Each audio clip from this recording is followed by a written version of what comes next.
महेश्वरः गुरुः साक्षात् परं ब्रह्म तस्मै श्री गुरवे नमः। अज्ञानतिमिरान्धस्य ज्ञानाञ्जनशलाकया चक्षुरुन्मीलितं येन तस्मै श्री गुरवे नमः। ज्ञानानन्दमयं देवं निर्मलस्फटिकाकृतिम् आधारं सर्वविद्यानां हयग्रीवमुपास्महे। नारायणसमारम्भां व्यासशङ्करमध्यमाम् अस्मदाचार्यपर्यन्तां वन्दे गुरुपरम्परां। व्यासं वसिष्ठनप्तारं शक्ते पौत्रमकल्मषं पराशरात्मजं वन्दे सुखतातं तपोनिधिं। व्यासाय विष्णुरूपाय व्यासरूपाय विष्णवे नमो वै ब्रह्मनिधये वासिष्ठाय नमो नमः। चतुर्वदनो ब्रह्मा द्विबाहुरपरो हरिः अफाललोचनः शम्भुः भगवान् बादरायणः। नमोऽस्तु ते व्यास विशालबुद्धेः फुल्लारविन्दायतपत्रनेत्र येन त्वया भारततैलपूर्णः प्रज्वालितो ज्ञानमयप्रदीपः।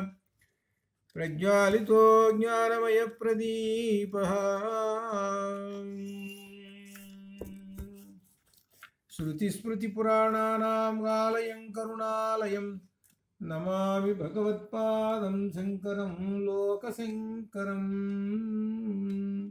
स्फुरदिन्दुविकासमन्दहासां स्फुरदिन्दीवरलोचनाभिरामाम् अरविन्दसमानसुन्दरास्याम् अरविन्दासनसुन्दरीमुपासे। शारदा शारदाम्भोजवदना वदनाम्बुजे सर्वदा सर्वदा अस्माकं सन्निधिं क्रियातु।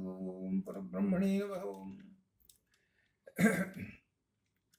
दक्षिणामूर्ति स्तोत्रं वयम् अध्ययनं करिष्यामहे। अत्र गतदिने सप्तमश्लोके तथा सप्तमोल्लासे बाल्यादिष्वपि इति श्लोके बाल्यादि अवस्थेषु जाग्रदादि अवस्थेषु सर्वावस्थासु परमात्मा एव अतः परमात्मा एव अन्तः प्रकाशयति। सर्व अवस्थासु बाल्यावस्थासु जागृतावस्थासु परमात्मा एव अन्तः सदा प्रकाशयति। मम देहे वयं देहे सदा प्रकाशयति। तथा परमात्मा भद्रया मुद्रया भजतां शिष्याणाम् अनुग्रहं प्रकटीकरोति। भद्रया अर्थात् शुभंकरा, मुद्रया चिन्मुद्रया शिष्याणाम् अनुग्रहं प्रकटीकरोति। अत्र सप्तमोल्लासः इति भावार्थः। ततः अष्टमोल्लासे विश्वं पश्यति श्लोके अयं जीवः अर्थात् पुरुषः स्वप्न जाग्रद अवस्थासु माया परिभ्रामितः। अयं जगतः कार्यकारणतया भृत्यः स्वामिनः शिष्यः आचार्यः तथा पितृपुत्रादि आद्याः भेदतः पश्यति। तथा भेदतः कार्यकारण भेदतः अत्र पश्यति। सत्यमेव अभेदं కార్యకారణతయా పరమాత్మ ఏవా. ఇక్కడ దీనిలో 8వ శ్లోకంలోనే గొప్ప విశేషం చెప్పాడు. ఏమిటనంటే దీనిలో ఈ భేదం అనేటువంటిది కార్యకారణం అనే భేదం అనేటువంటిది కారణము ఏమిటంటే దీనికి మాయా పరిభ్రామిత అనే ప్రశ్న వేశాడు.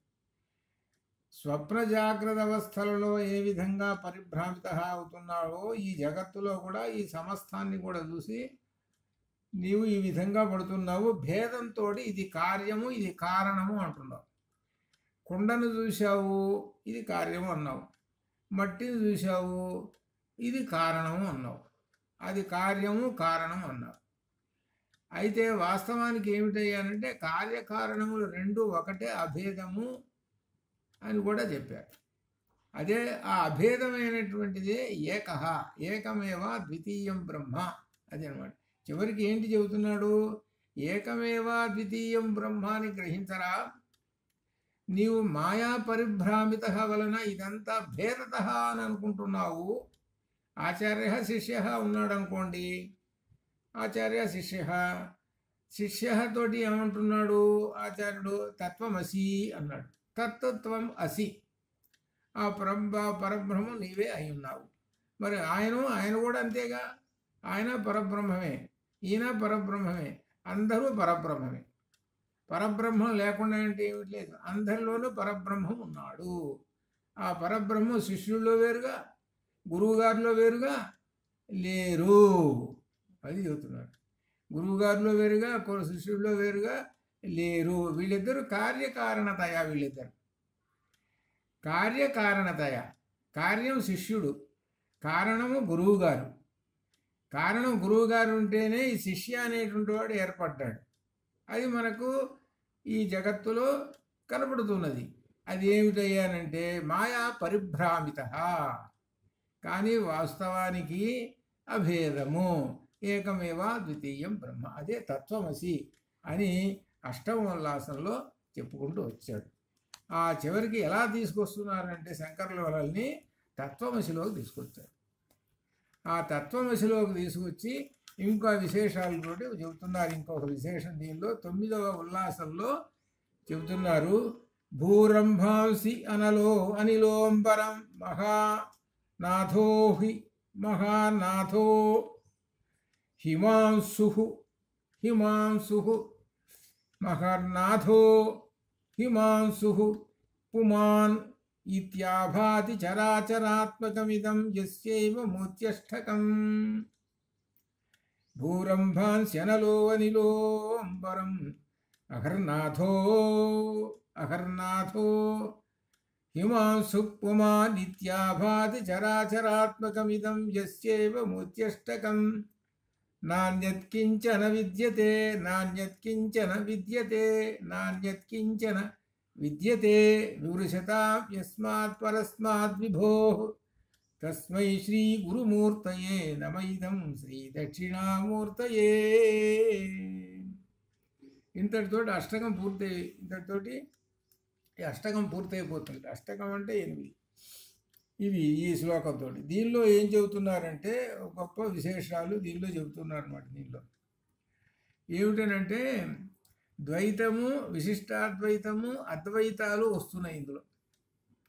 అంటే శంకరులు ప్రత్యేకంగా ఇది అద్వైతము, ఇది విశిష్టాద్వైతము అని చెప్పలేదు. శంకరుల నాటికి ద్వైతము అట్లానే విశిష్టాద్వైతం పేర్లతోటి ఏం రాలేదు, కానీ సహజంగా భావాలు ఉంటుంటాయి, అది చెప్పారు. అది అయితే మనం ఆ భావాలను ఈ విధంగా చెప్పుకుంటాం.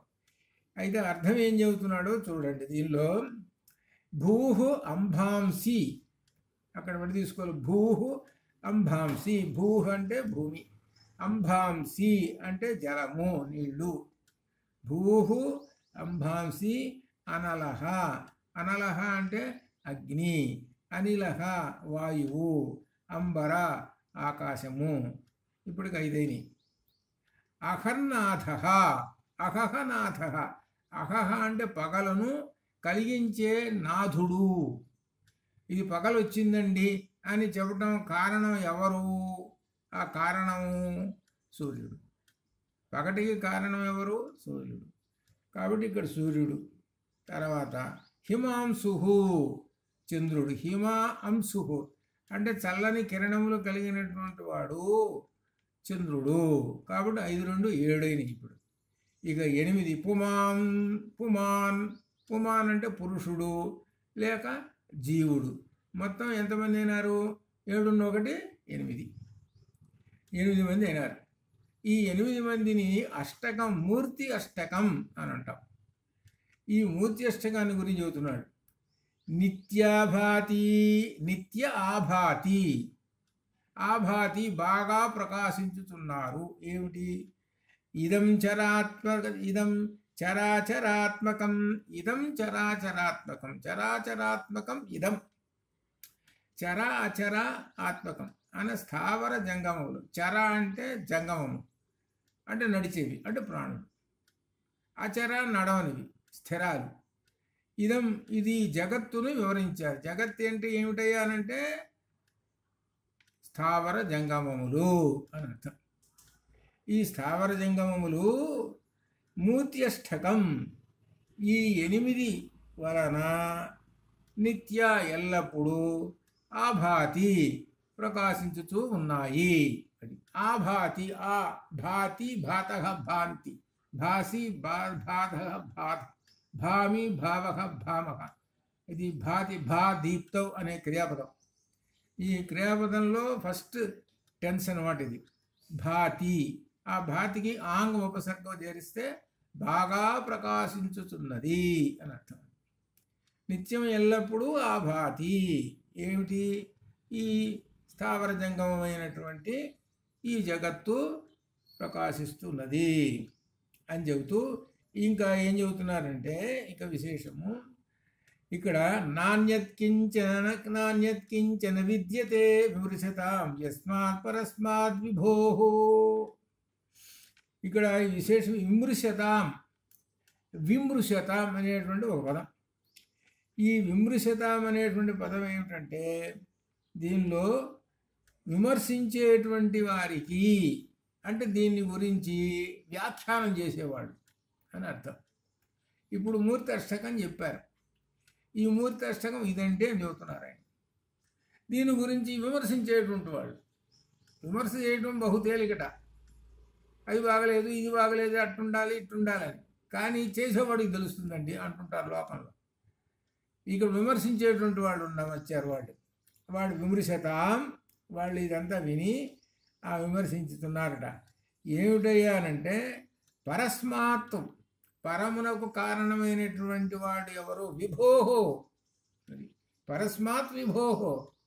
పరములో ఉన్నటువంటి వారు విభోహ అంటే ఆ సర్వవ్యాపకుడైనటువంటి పరబ్రహ్మము. పరస్మాత్ విభోహ అంటే విభోహ అంటే సర్వత్రా వ్యాపించి ఉన్నటువంటి వాడు, సమస్తమునకు ప్రభువు అనేటువంటి అర్థాలు అనగా పరబ్రహ్మము అని అర్థం. పరస్మాత్ విభోహో అనగా ఆ పరబ్రహ్మ యస్మాత్ ఏ కారణము వలన, యస్మాత్ లేదా ఎవరి వలన అనగా ఆ పరమాత్మ కంటే అన్యత్ మరొక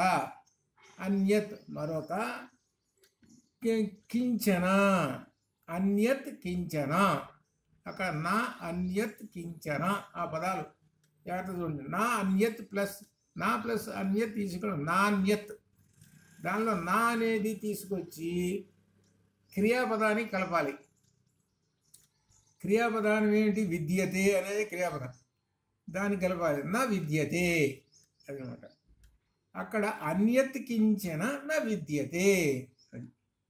అన్యత్ మరి ఒకటి కూడా కొంచెము కూడా నా విద్యతే లేదు అని తెలియజేస్తున్నారు అని చెబుతున్నాడు. ఏమిటి దీనిలో ఏంటంటే చాలామంది ఏమిటంటే విమర్శించే వాళ్ళు ఉన్నారండి. కానీ ఇక్కడ తెలుసుకోవాల్సింది ఏమిటంటే పరమాత్మ కంటే అన్యమైనటువంటిది కించన కొంచెము కూడా ఈ జగత్తు లేనే లేదు అది చెబుతున్నారు. విమర్శ లేనిది చేయటానికి చెబుతుండవు. అష్టకం చెప్పాం. ఆ అష్టకం అనేటువంటిది మూర్తి అష్టకం చెప్పాం. ఈ చరాచరాత్మకం అంతా కూడా ఆ మూర్తి అష్టకంతో ప్రకాశిస్తున్నది అని చెప్పాం. దాన్ని విమర్శితంగా నువ్వు పెట్టుకుంటూ కూర్చున్నావు. ఏమిటి మూర్తష్టకం? చరాచరాత్మక మూర్తష్టకం పరబ్రహ్మము, పరమాత్మ ఏకమేవా అని చెప్పేస్తున్నావు. మేము నువ్వేం చేస్తున్నావు? విమర్శ చేస్తున్నావు. విమర్శ చేసి ఏం చెబుతున్నావయ్యా అని అంటే నువ్వు మొట్టమొదట ఏం చెబుతున్నావు? మేము 8 మంది అని చెప్పాం కదా. 8 మందిలో ఒకరిని తీసి పక్కన పెట్టేస్తున్నాం. ఈ చివరి ఒకరిని తీసి పక్కన పెడుతున్నాం. ఈ ఒకడెవరు? జీవుడు. జీవుడిని పక్కన పెట్టేసేసి ఆ 7ని పంచభూతాలు ఈ ప్రకృతి అని దీనిలో అవతల పక్కకు నెట్టేశాం. ఆ పక్కకు నెట్టేసి అప్పుడు ఏం చెబుతున్నావు? ఈ 7 ఈ ఎనిమిదోది భేదము.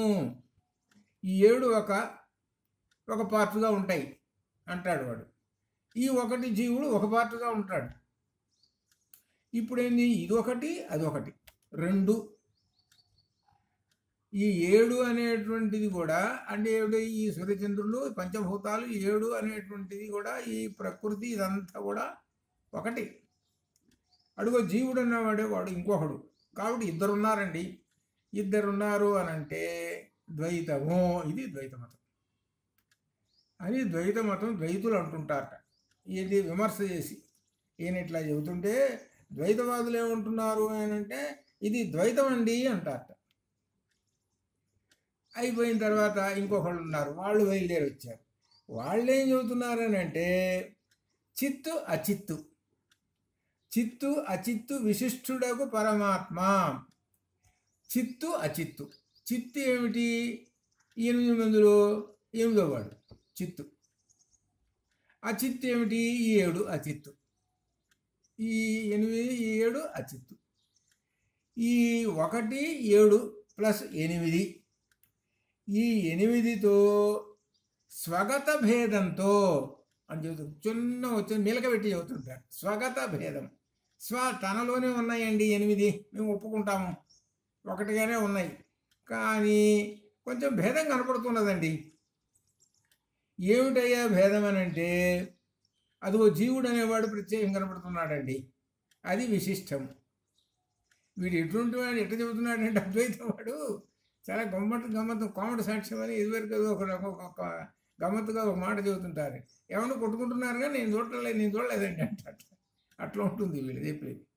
అంటే అర్థం ఏమిటి అనమాట, చివరి అసలు విషయం తప్పించుకుంటున్నాడు. అంటే ఏకం అనేటువంటి చెప్పడానికి ఇష్టం లేక, వాళ్ళ మాటల్లో ఇష్టం లేక విశిష్ట అనే మాట తగిలిచ్చేసి అద్వైతం అన్నారు.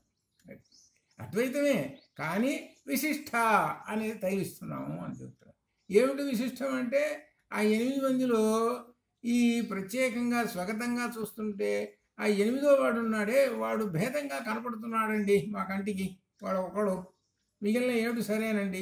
కాబట్టి ఈ 7 + 1 8 కలిపితే అద్వైతం అంటాం, కానీ స్వగత భేదం ఉన్నది. ఇది పదం, అది గుర్తుపెట్టుకోవాలి.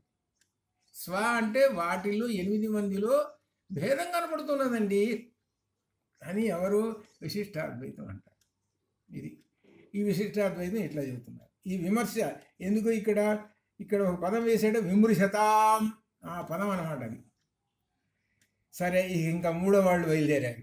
మూడో ఎవరు, 3 అద్వైతులు. అద్వైతులు ఎవరు, శంకరాచార్య అనుయాయులందరూ, శంకర అద్వైతులు వీళ్ళందరూ ఏమంటున్నారంటే, ఏమండి శృతి అనేది ఉంది. శృతి అంటే వేదములు ఉన్నాయి. అంటే వేదముల్లో చెప్పింది ఏంటి, ఏకం సత్విప్రా బహుధావదంతి అని చెప్పారు. తర్వాత వేదాంతాల్లో కూడా ఏకమేవా ద్వితీయం బ్రహ్మ అని చెప్పారు. వేదాన్ని కాదని మనం ఎట్లా అంటామంటే, ఎలా విమర్శించుతామంటే వేదాన్ని విమర్శించుతామా మనం అని అంటారు. అద్వైతం అనేది అంతా ఏకమేనండి, ఒకటేనండి. కాబట్టి శృతి ఈ వాక్యములన్నీ వినండి ఒకసారి, అన్ని విని ఆత్మ విచారణ చేయండి. చేస్తే అప్పుడు మీకేం కనపడుతుంది అంటే సర్వం కల్విదం బ్రహ్మ అది కనపడుతుందండి. బ్రహ్మ ఒక్కడే, ఈ సమస్తములో బ్రహ్మము ఒక్కడే, ఈ సమస్తమంతా బ్రహ్మమే, ఆయన ఒక్కడే. ఏకమేవా ద్వితీయం బ్రహ్మ సర్వం కల్విదం బ్రహ్మ, ఈ 2 కనపడుతుంటాయి. వేదంలో చెప్పాం కదా, అవే కనపడుతుంది. మీరు ఒకసారి విమర్శ చేయండి. మీరు ఎట్లా చేస్తారనంటే సాధన చతుష్టయమన్న చేయండి, నిధిధ్యాసనములన్న చేయండి, ఆత్మవిచారణ చేయండి, ఇవన్నీ కూడా చేయండి. కార్యకారణాలు చూడండి, కార్యకారణములు 2 బ్రహ్మంలోనే ఉన్నాయని తెలిసిపోయింది కదా. ఒక్కటే బ్రహ్మం అని తెలిసింది కదా, అద్వైతం అని తెలిసింది కదా. అందులో విశేషంగా ఏమిటి, పరమాత్మ సర్వవ్యాపకుడు అనే విషయం కూడా వచ్చింది కదా. పరమాత్మ సర్వవ్యాపకుడు అనే విషయం కూడా వచ్చింది. ఇందుగలడు అందులేడని సందేహం వలదు, చక్రి సర్వోపగతుండేందు వెదకి చూచిన అందందే గలడు దానవాగ్ని అని కూడా వచ్చింది కదా. కాబట్టి సర్వాంతర్యామి అయిన పరమాత్మ, ఆయనకు మించినటువంటిది ఏదీ లేదు, ఆయన ఒక్కడే, ఆయనయే ఏకమేవా ద్వితీయం బ్రహ్మ అని అద్వైతులు చెబుతున్నారు. ఇది విమృశతాం. ఆ విమర్శించి ఎవరిని గురించి విమర్శించామని ఇదంతా? యస్మాత్ పరస్మాత్ విభోహో, ఏ పరమాత్మ ఏదైతే ఉన్నాడో ఆ పరమాత్మని గురించి విమర్శించాము. విమర్శిస్తే ఏం తెలిసిందయ్యా అంటే నా అన్యత్ కించన విద్యతే అని. నా అన్యత్ కించన న విద్యతే, అన్యత్ కించన న విద్యతే, అన్యత్ కించన న విద్యతే.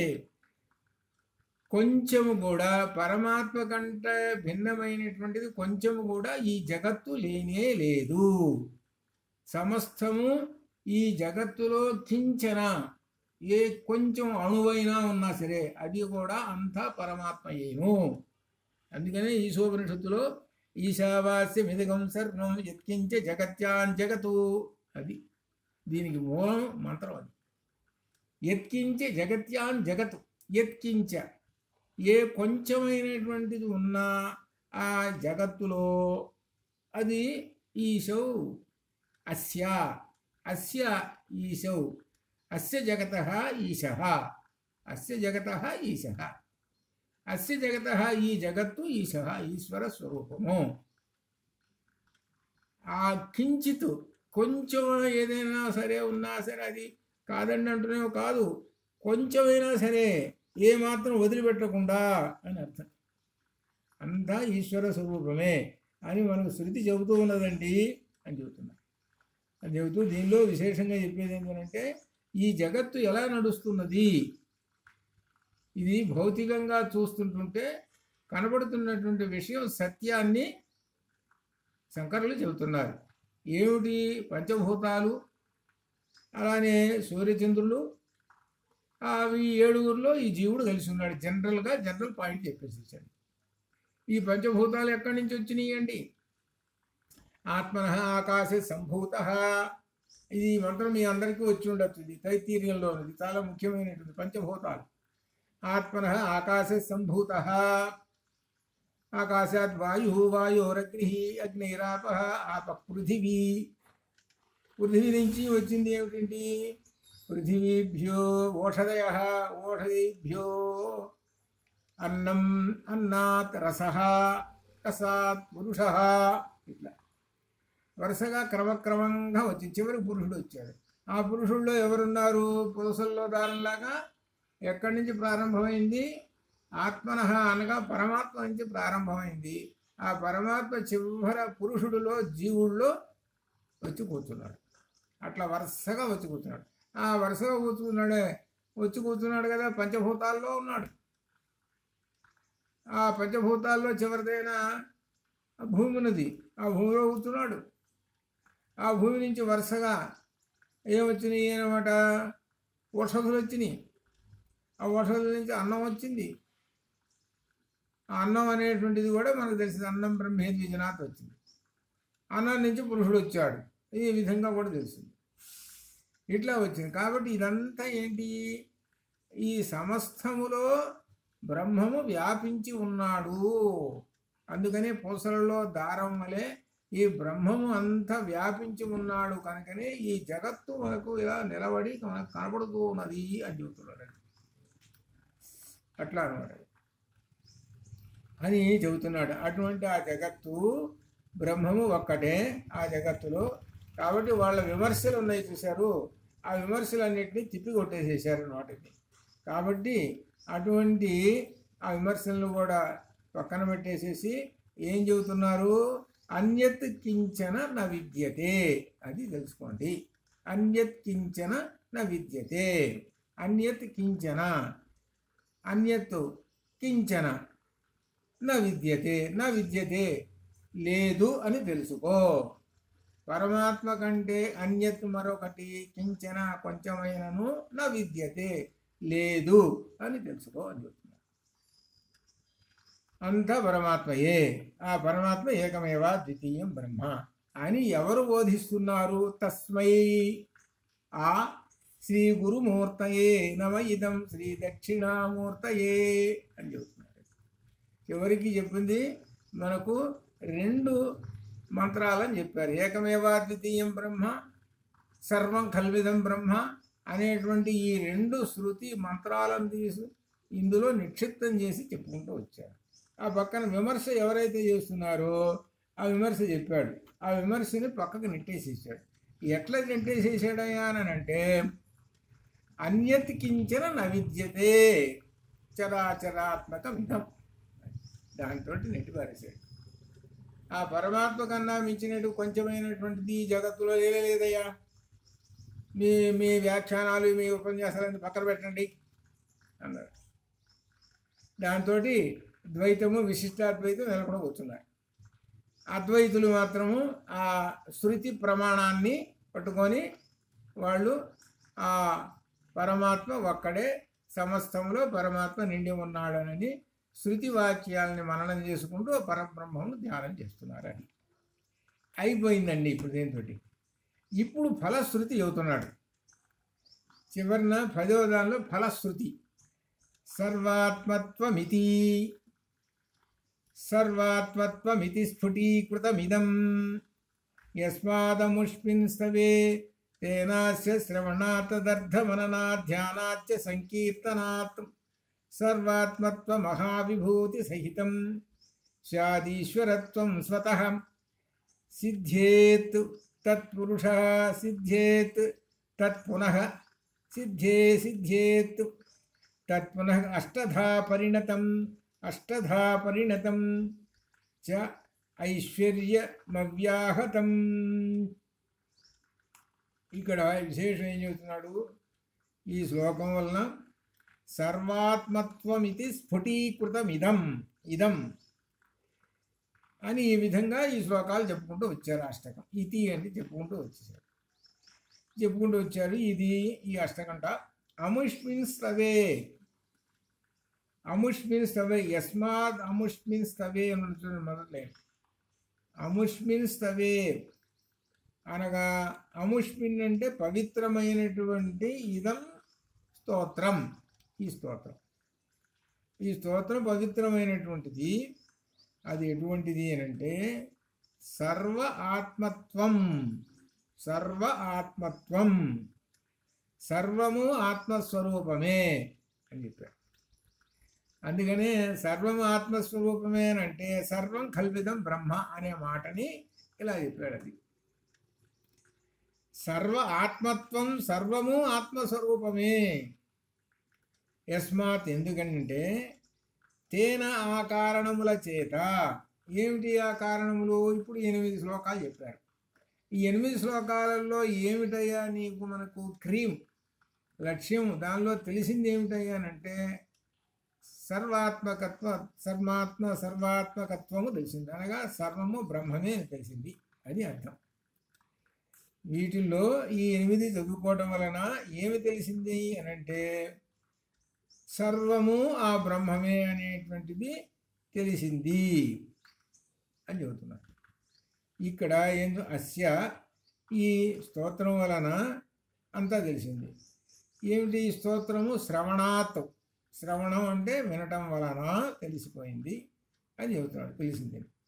ఇకపోతే ఒక లాభం చెప్పాడు.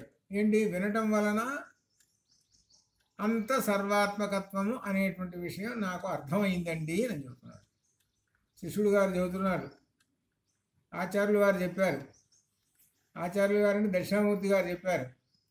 శిష్యుడు గారు చెప్పాడు, అయ్యా విన్నానండి, మొత్తం సర్వం కల్విదం బ్రహ్మ అని అర్థమైందండి అన్నారు. ఇకపోతే తదర్థమననాతు, ఆ 8 శ్లోకముల యొక్క అర్థమును మననాతు ధ్యానం చేశాడు. అనగా ఆలోచన చేసుకున్నాడు. ఆ మనస్సులో ఆ శ్లోకాన్ని పునః చెప్పుకుంటూ ఆ శ్లోకం యొక్క అర్థం తెలుసుకుంటూ ఆ శ్లోకంలోని విశేషాలు తెలుసుకుంటూ నిధిధ్యాసంలో ఉన్నాడు అని అర్థం. అనటం వలన అంటే ధ్యానాత్చ అంటే అటువంటి భావనలను ధ్యానం చేయటం వలన 8 శ్లోకాల్లో ఏం చెప్పాడు? మొట్టమొదటి చూస్తే విశ్వందర్పణ దృశ్యమాన నగరీ తుల్యం అని వరుసగా చెప్పుకుంటూ ఒక్కొక్క శ్లోకం చెప్పుకుంటూ వచ్చేసేది. ఒక్కొక్కటి మనన చేసుకుంటూ వచ్చారు. చేసుకుంటూ వస్తుంటే ఆ పరమాత్మ సర్వాత్మకత్వం తెలుస్తూ ఉన్నది అనే ధ్యానం చేశాడు అట్లా శ్లోకాలను.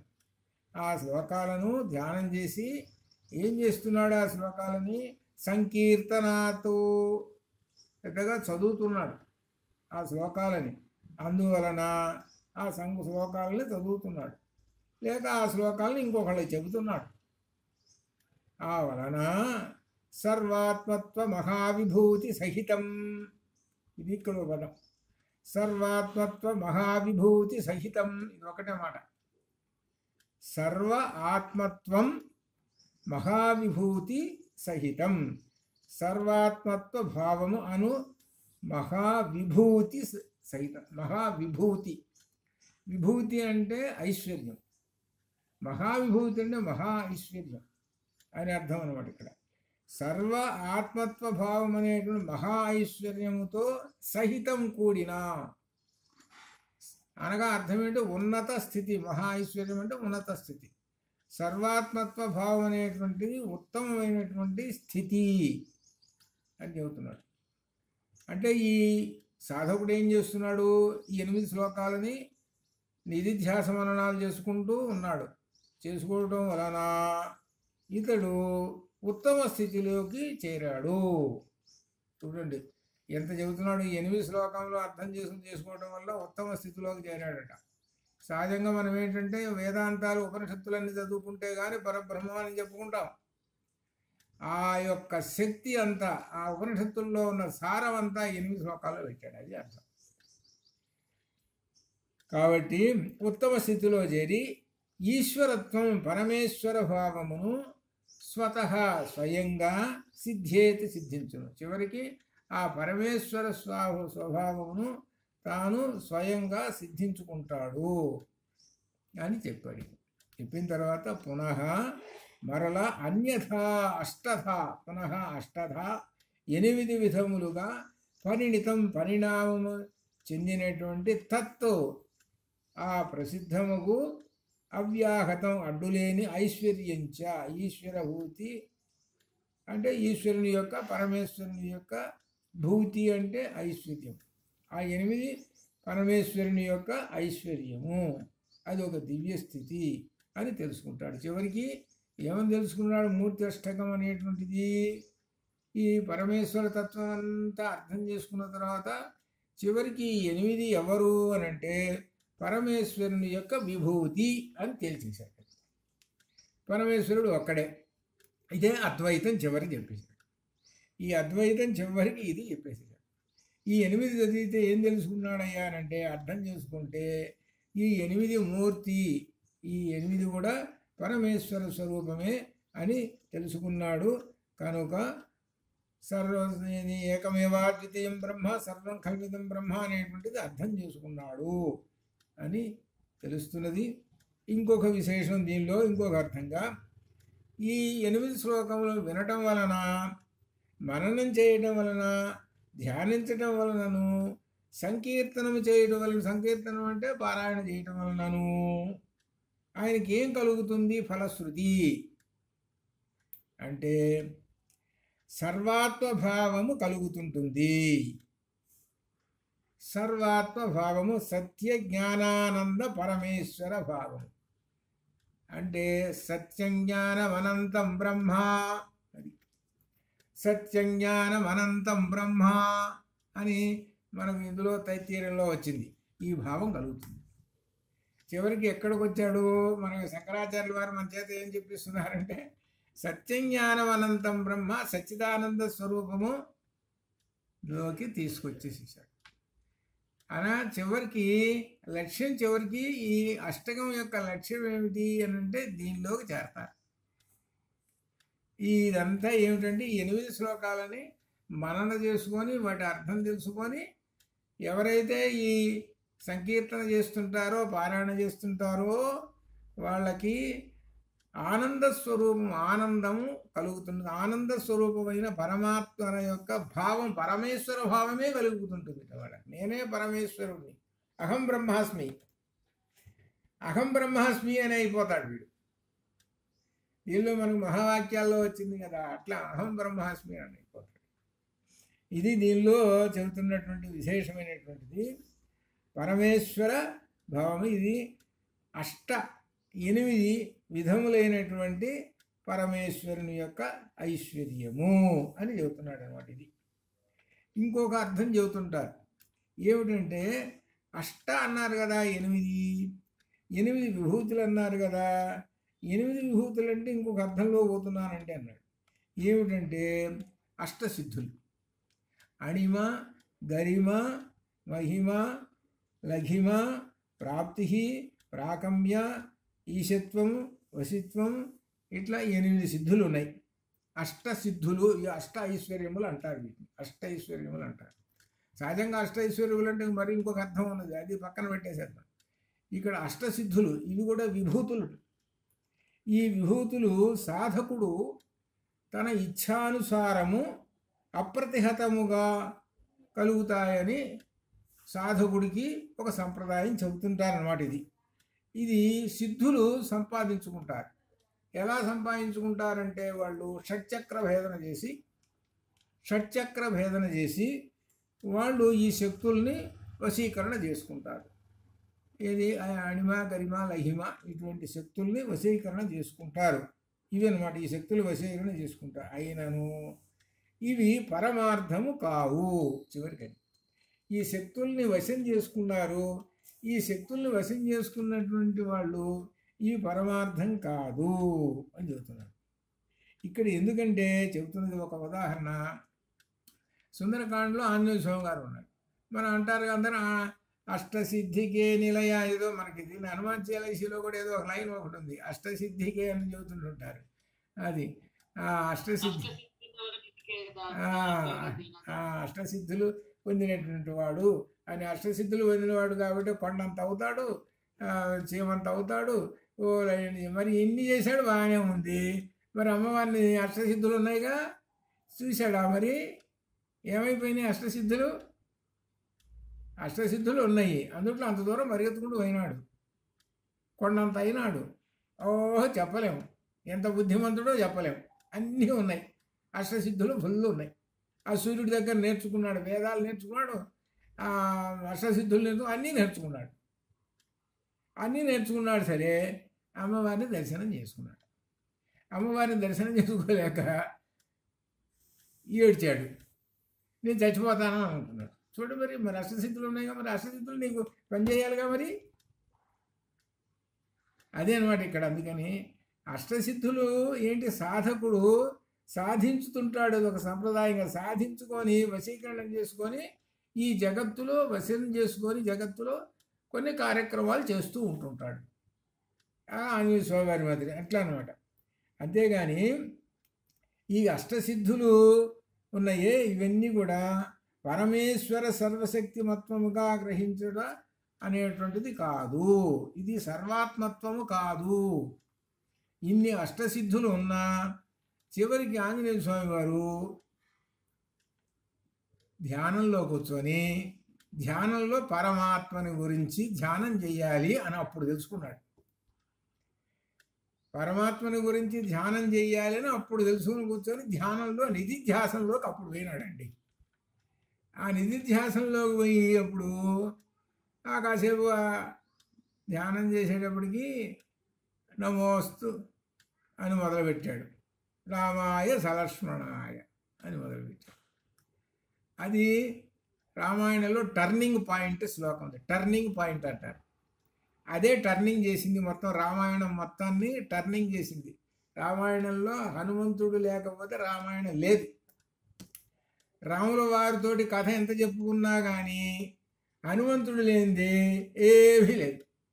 అంటే ఆ పువ్వుకి పుష్పానికి వాసన ఉంటేనే కదా దాని గొప్పతనం. అట్లనే హనుమంతుడు లేకపోతే ఏమీ లేదు. ఆ హనుమంతుడు కూర్చొని ఉన్నాడు. ఆ హనుమంతుడు కూడా చివరికి ఏం చేశాడయ్యానంటే ఇన్ని అష్టసిద్ధులున్నా నిధిధ్యాసంలోకి వెళ్ళిపోయి పరమాత్మ దర్శనం చేసుకున్నాడు. అప్పటి నుంచి టర్నింగ్ పాయింట్ అనగా రామాయణంలో కథ మారిపోయింది. రామాయణం యొక్క కథ ఎందుకు చెప్పాడో దాని యొక్క సాధన కోసము చివరిగా టర్నింగ్ పాయింట్లోకి వచ్చినటువంటి శ్లోకం అది. అందుకనే మనం ఏదైనా సరే కార్యక్రమాలప్పుడు కానీ ఎప్పుడైనా సరే ఆ శ్లోకాన్ని ఉచ్చరించుకుంటే రామాయణం అంతా చదివినట్టే, రామాయణం మొత్తం చదివినట్టే. నమోస్తు రామాయ సలక్ష్మణాయ దేవ్యై చ తస్యై జనకాత్మయాయై నమోస్తు రుద్రేంద్ర యమానిలేభ్యో నమోస్తు చంద్రార్క మరుద్గణేభ్య. అది దానిలో దేవతలు వచ్చారు, ఆ దేవతల పైన ఉన్నటువంటి పరబ్రహ్మ కూడా వచ్చాడు. పరబ్రహ్మలో ఉన్న 3 భాగాలు కూడా వచ్చేసాయి. నమోస్తు రామాయ సలక్ష్మణాయ దేవ్యై చ తస్యై ముగ్గురు వచ్చేసారు. పరమాత్మ, జీవుడు, ప్రకృతి ముగ్గురు వచ్చేసేసారు. అట్లా తర్వాత దేవతలు వచ్చేసాడు. నమోస్తు రుద్రేంద్ర యమానిలేభ్యో అని చెప్పుకుంటారు. ఆ దేవతలు కూడా ఎట్లా అనమాట, ఆ పరమాత్మ యొక్క రూపాలే వాళ్ళు కూడా అని చెప్పారు. కాబట్టి ఆ పరబ్రహ్మను అక్కడ ధ్యానం చేసుకొని కార్యక్రమం చేసేసుకున్నారు. కాబట్టి సర్వాత్మత్వమితి స్ఫుటీకృతం ఇదం శ్లోకం. ఇదం శ్లోకం సర్వాత్మత్వం ఇదం స్ఫుటీకృతం ఇదం శ్లోకం. అయం శ్లోక అముష్మిన్ స్తవే. అముష్మిన్ దివ్యత్వం, పవిత్రమైనటువంటి ఈ స్తవమును ఎవరైతే శ్రవణాత్తు తదర్థ మననాత్తు ధ్యానాచ్చ సంకీర్తనాత్, ఇన్ని పదాలు చెప్పాడు. శ్రవణాత్తు వినటం వలన, తదర్థ మననాత్తు ఈ శ్లోకముల యొక్క అర్థము మననం చేసుకోవటం వలన, ధ్యానాత్తు ఈ శ్లోకములను ధ్యానం చేయటం వలన, సంకీర్తనాత్ ఈ శ్లోకములను పారాయణ చేసడం వలన ఏం కలుగుతుంటుంది అంటే సర్వాత్మత్వ మహావిభూతి సహితం స్యాత్. అది స్యాత్ అనేది క్రియాపదం. అక్కడ సర్వాత్మత్వ మహావిభూతి సహితం స్యాత్ ఈశ్వరత్వం స్వతః. స్వతః ఆ ఈశ్వర భావం కూడా కలుగుతుంటుంది. ఈశ్వర భావం తాను ఈశ్వరుణ్ణి అనగా అహం బ్రహ్మాస్మి అనేటువంటిది కూడా కలుగుతుంటుంది. అహం బ్రహ్మాస్మి వచ్చింది, సర్వం కల్విదం బ్రహ్మ వచ్చింది, ఏకమేవా ద్వితీయం బ్రహ్మ వచ్చింది. ఇవన్నీ విషయాలన్నీ కూడా ఈ చివరికి ఫలశ్రుతిలో కలుగుతాయి. ఇంత గొప్పదైనటువంటి దక్షిణామూర్తి శ్లోకాన్ని పారాయణ చేయండి, దాని యొక్క అర్థం తెలుసుకోండి. ఆ చెప్పినటువంటి విషయాలలో అన్నీ కూడా ఉపనిషత్తుల యొక్క సారములు అందులో ఉన్నాయి, తెలుసుకోండి అని మనకు శంకరులు చెబుతున్నారు. అది చివరి శ్లోకంలో ఫలశ్రుతిలో మాత్రము చివరి 4వ లైను మకుటం మాత్రం లేదు, ఎందుకంటే అది ఫలశ్రుతి. అది అట్లా అనమాట. ఈ విధంగా దీనికి చెప్పుకున్నాము ఇంతవరకు. ఆ తర్వాత ఎప్పుడైనా సరే ముఖ్యమైనటువంటివి మహావాక్యాలు 4 ఉన్నాయి. ఆ మహావాక్యాలు 4 కూడా 4 రోజుల క్లాసులు ఎప్పుడో మనం ఒక సందర్భంలో చెప్పుకుంటే అప్పుడు మనకు చెప్పుకున్న బ్రహ్మసూత్ర భాష్యానికి అనుసంధానం ఇది. ఇది బ్రహ్మసూత్ర భాష్యానికి అనుసంధానం ఇది. అట్లా ఈ విధంగా మనం తెలుసుకుందాము. అంతవరకు శుభం భవతు. ఓం పూర్ణమదః పూర్ణమిదం పూర్ణాత్ పూర్ణముదచ్యతే పూర్ణస్య పూర్ణమాదాయ పూర్ణమేవావశిష్యతే. అసతో మా సద్గమయ తమసో మా జ్యోతిర్గమయ మృత్యోర్మా అమృతం గమయ. ఓం